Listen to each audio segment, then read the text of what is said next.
Hamas and Israel have agreed to extend the ceasefire by 2 more days. This would extend the original 4 days.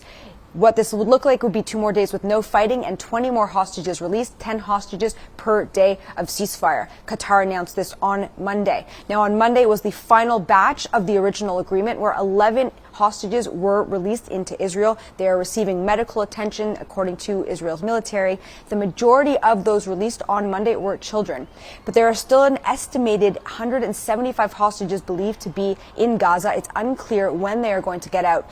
If they were to do a ceasefire with batches of people being released, it could take up to about 2.5 weeks. It's not even sure if that is an option that's on the table.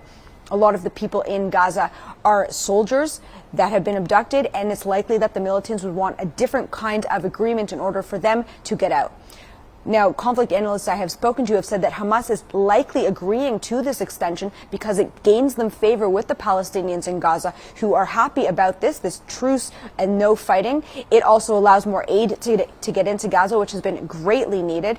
It also allows Hamas strategic time to regroup ahead of the next offensive. Israel has made it very clear that no matter how long the ceasefire goes, it is not finished with this war. This is just a pause, and it is going to continue the fighting in order to accomplish its goals, in order to eradicate Hamas and make sure that all of the hostages are released.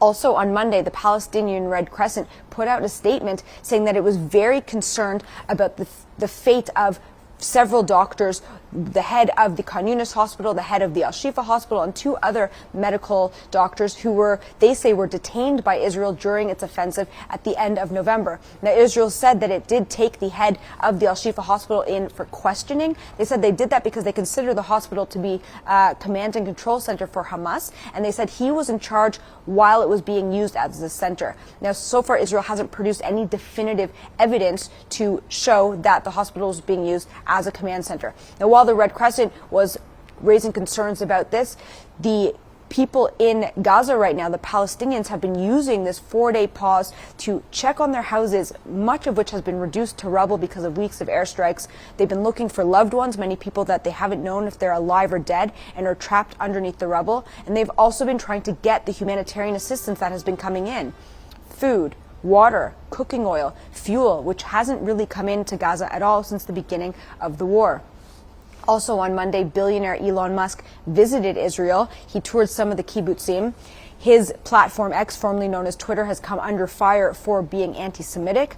Israel did say on Monday that it had come to a deal with Musk's internet company Starlink, but it did say that in order for Starlink to operate in Israel and Gaza, it needed the permission of Israel. Sam Mednick with the Associated Press for CGTN in Jerusalem.